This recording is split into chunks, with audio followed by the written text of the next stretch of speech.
Hello friends, welcome to பிரீத்தி சமையல். நம்ம இன்றைக்கி வீடியோவில் வாழைக்காய் ஃப்ரை எப்படி செய்யுதுன்னு பார்க்க போகிறோம்.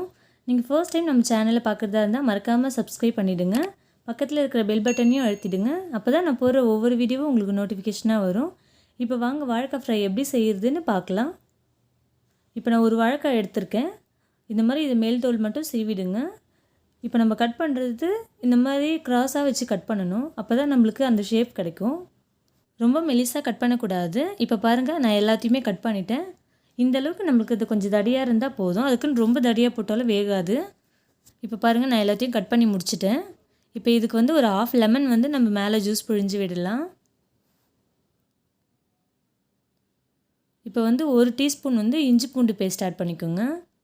ஒரு 1/2 டீஸ்பூன் மஞ்சள் தூள். இப்போ இதுக்கு தேவையான அளவு உப்பு. இப்போ இது நல்லா நம்ம மிக்ஸ் பண்ணிடலாம். இப்போ நம்ம இது ஒரு 15 நிமிஷம் அப்படியே வச்சுடலாம். இப்போ அதுக்குள்ளே இதுக்கான மசாலா ரெடி பண்ணிடலாம்.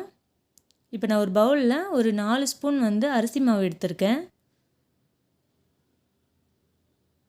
நீங்கள் இந்த மாதிரி செஞ்சு கொடுத்தீங்கன்னா குழந்தைங்களாம் மோஸ்ட்லி வாழைக்காய் சாப்பிட மாட்டாங்களா. இந்த மாதிரி செஞ்சு கொடுத்தீங்கன்னா கிறிஸ்பியாக நல்லாயிருக்கும். நீங்கள் ஒரு வாட்டி ட்ரை பண்ணி பாருங்கள். இப்போ 1 ஸ்பூன் மிளகாய்த்தூள், தனி மிளகாய்த்தூள் இது. இப்போ 1 ஸ்பூன் மல்லித்தூள், 1/2 ஸ்பூன் கரம் மசாலா. இப்போ 3/4 ஸ்பூன் நம்ம சீரகத்தூள் ஆட் பண்ணிக்கிறோம். இப்போ இதுக்கு தேவையான அளவு உப்பு. இது எல்லாத்தையும் நல்லா மிக்ஸ் பண்ணிக்கோங்க.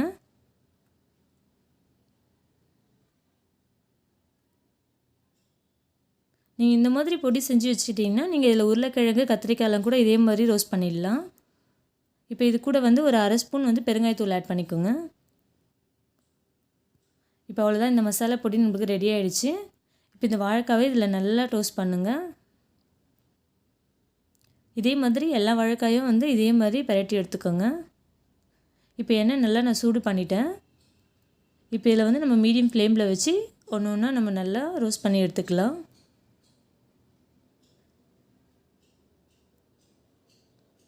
நீங்கள் ரொம்ப ஹை ஃப்ளேமில் வச்சிங்கன்னா மேலே மட்டும் கருகிடும், உள்ளே அப்புறம் வேகாமையே அப்படியே இருக்கும்.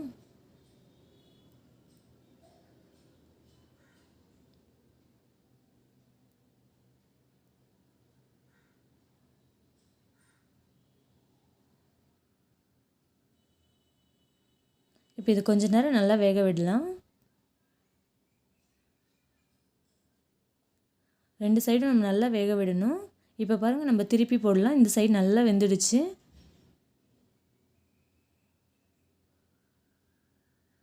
இப்போ பாருங்கள், எல்லா சைடுமே நல்லா ஈவனாக வெந்துட்டு இருக்குது. அவ்வளோதான், நம்மளுடைய வாழைக்காய் வறுவல் ரெடி ஆகிடுச்சு. நீங்கள் வீட்டில் இதை மறக்காமல் செஞ்சு பாருங்கள். செஞ்சு பார்த்துட்டு எப்படி இருக்குன்னு சொல்லிவிட்டு எனக்கு கமெண்ட் பண்ணுங்கள். நம்ம சேனலில் பிடிச்சிருந்தா மறக்காமல் சப்ஸ்கிரைப் பண்ணிவிடுங்க.